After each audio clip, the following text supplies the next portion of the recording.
দেশে ফিরেছে মিয়ানমারে কারাগারে আটক থাকা ১৭৩ বাংলাদেশি নাগরিক। দুপুর ১:৫টায় তাদের আনা হয় কক্সবাজারের বিআইডব্লিউটিআর ঘাটে। সেখানে পরিচয় শনাক্ত এবং যাচাই বাছাই শেষে হস্তান্তর করা হয় পরিবারের কাছে। একই জাহাজে কাল ফেরত পাঠানো হবে বাংলাদেশে পালিয়ে আসা ২৮৫ বিজিপি সদস্যকে।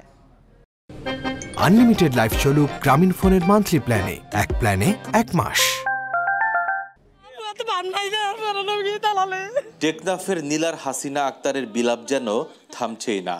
দালাল চক্রের খপ্পরে পড়ে সাগর পথে মালয়েশিয়া যাওয়ার পথে নিখোঁজ হন একমাত্র সন্তান মোহাম্মদ সোহেল। মিয়ানমার কারাগারে আটক থাকা ১৭৩ জনের মধ্যে সোহেল আসবেন সেই অপেক্ষায় ছিলেন হাসিনা আক্তার।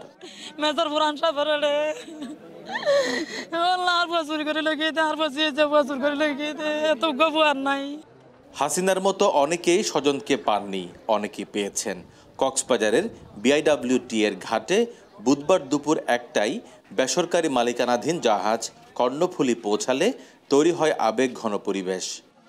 ছেলে ৩ বছর বাদ আই দিই বর্মার জেল তো মাছ ধরতে গিয়ে তারপরে একটু দড়িয়ে রয় বর্মার ডিপার্টমেন্ট আমার ফুলা তারা লাভ পাইছে, লাভ পানোর দ্বারা দূরের মাঝে অ্যাটাক করে ফেলে।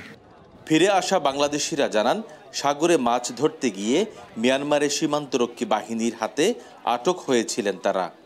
সাগর থেকে মাছ ধরার জন্য গেছি, মাছ ধরার পরে আমরা চলে আসতেছি, চলে আসার জন্য মায়ের সরকার থেকে আমাদের জোর করে নিয়ে গেছে। ৫ বছর জেল মাইরা দিয়েছে। আমরা সেখানে ১৪ মাস আসছিলাম, ১৪ মাস পরে বাংলাদেশ আসতেছি। এদিকে মিয়ানমারের কারাগারে থাকা আরও বাংলাদেশিদের ফিরিয়ে আনতে উদ্যোগ নেয়ার কথা জানান পররাষ্ট্র মন্ত্রণালয় সম্পর্কিত স্থায়ী কমিটির সদস্য। যাদের নাম বিভ্রাট আছে অথবা স্থান বিভ্রাট আছে তাদেরকে এখানকার আইডি কার্ড থাকলে আইডি কার্ড অথবা মা বাবা অথবা জমির ল্যান্ড খতিয়ান সহ ন্যাশনাল ইউনিয়ন পরিষদের সার্টিফিকেট সহ আমি সকলকে বলবো, বিশেষ করে কক্সবাজার জেলাবাসীকে, আপনারা আমার সাথে যোগাযোগ করুন।